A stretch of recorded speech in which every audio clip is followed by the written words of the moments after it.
All right, crew, we are back.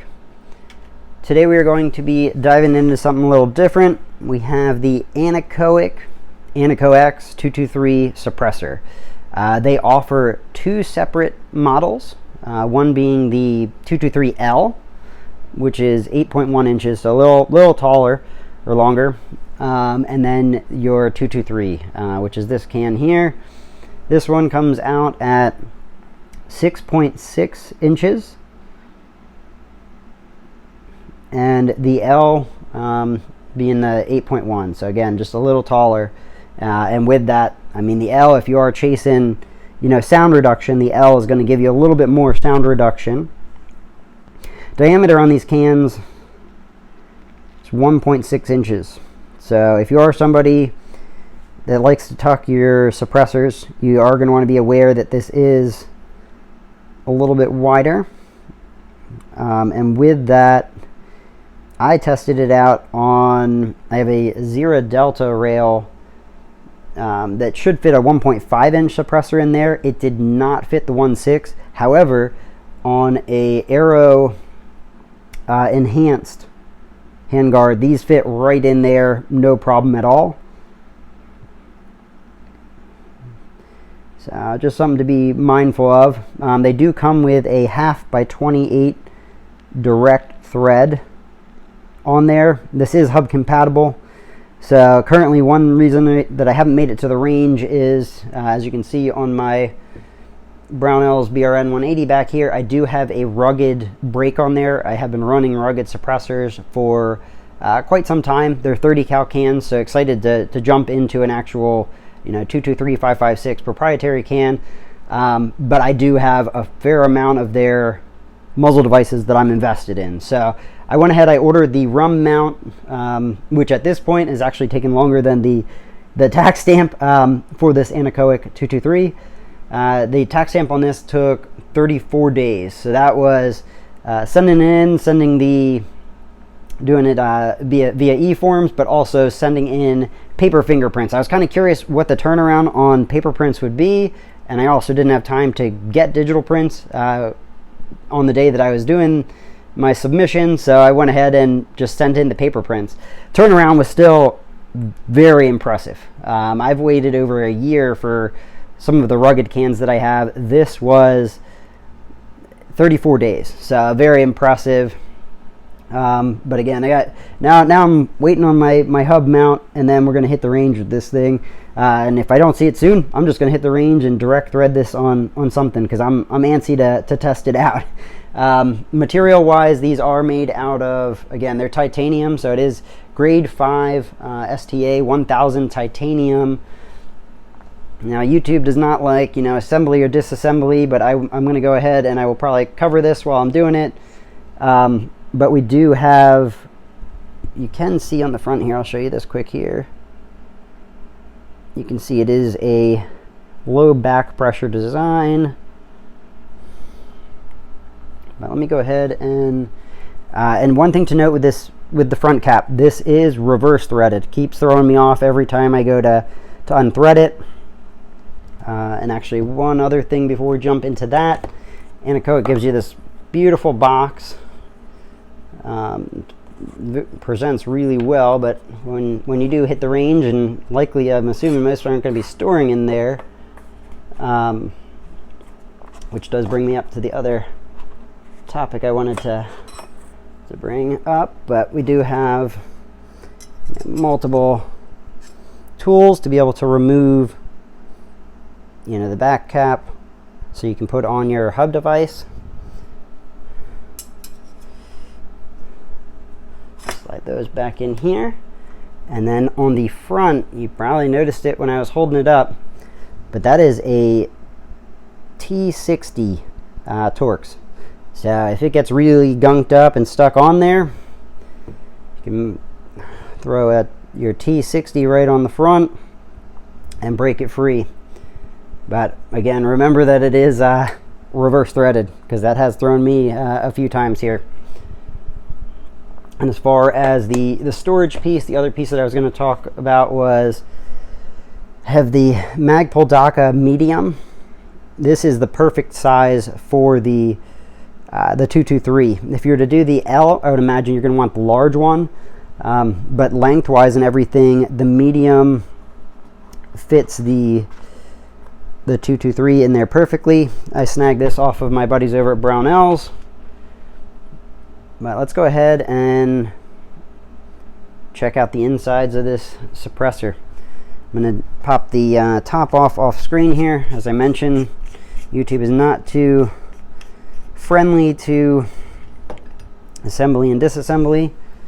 Alright, so we have our cap, which you can see from the back side. You can get a little better idea of the flow-through design that they have going on. Pretty excited to check that out. And then we have our baffles here, so I'll show you. Nice and shiny. We need to get some carbon on those here soon. And let me see here.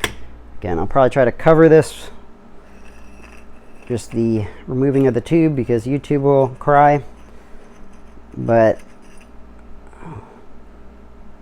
there we are. We have our baffle stack. The baffles are a 17-4 blast chamber, so to handle the extreme erosion, uncorking of pressures, and temperature at the muzzle ultimately, which is where your main blast is obviously occurring as it's exiting the barrel. They have beefed it up here to allow for that. So there's no disassembly going on here, YouTube. So let's see. I even have a... I wonder if that's actually to help with the gases. I'm assuming that is to help divert. So set this back on top. And again, you've got your 1/2 by 28 threads on the back. You can see the spanner sits right on the outer edge here to open that up, and then the other wrench actually sits up onto here. You do notice this is Cerakote. So those that are investing into, you want a color to match, like I wanted this to match my, my BRN 180 or some of my other green builds. You are going to end up with OCD thing here, but you are going to end up with, some wrench marks on here. Suggestions for you: if you put a little oil on there before you apply a wrench, or get maybe like a little saran wrap and put that in between, that'll help minimize it. And once you have your hub adapter on there, you're good to go. But over time, it's going to wear anyways, so it's all a matter of how you want it to look, I guess, initially. But being I'm going to pop this right off and put the rum mount on there. I went ahead and just protected it a little bit to kind of maintain the color. Yeah, there's the inside of our tube. Nice thick threads. And this is a user serviceable can, obviously, here. And with that, when you are going to remove the baffles and your blast chamber and all that, you're going to want to remove the front cap. You can see there is a lip on the back end, so you will not be able to drop them out the back to service them. As far as how often you should service your can, if you can run rim fire like 22 LR through this. They do suggest at about 1,000 rounds of that, you are going to want to get all the lead and carbon buildup out of it.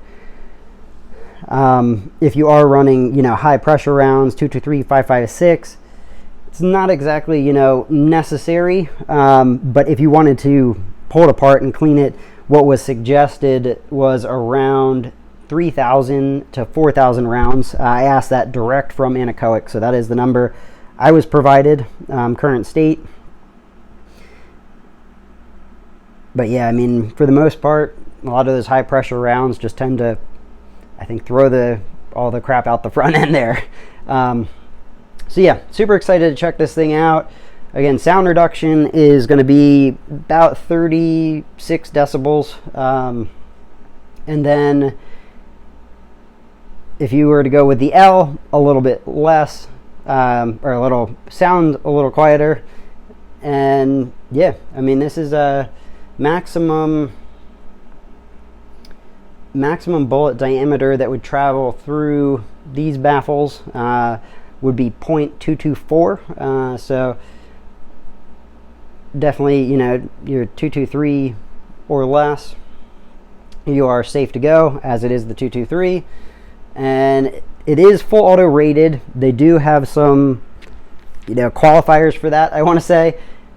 So based off of a standard barrel length, so probably your you know, a 16-inch barrel length, you can run 50 rounds full auto. A lot of companies are starting to throw temperatures out there as like, don't exceed this. Theirs is at 800, being this is a, you know, a titanium can. So I know most people aren't going to be out there, you know, checking the temperature of your can while you're out at the range.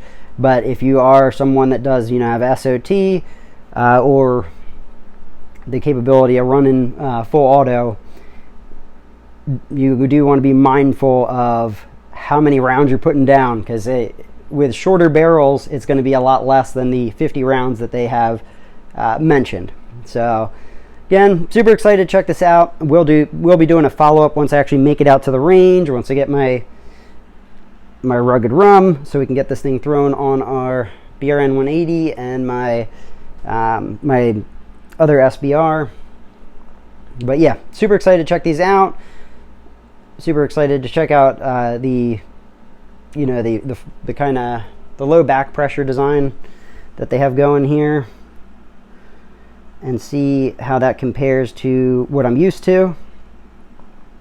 Do have some high expectations on my end for the sound, being I've been running 30 cal cans, so we'll see how that goes.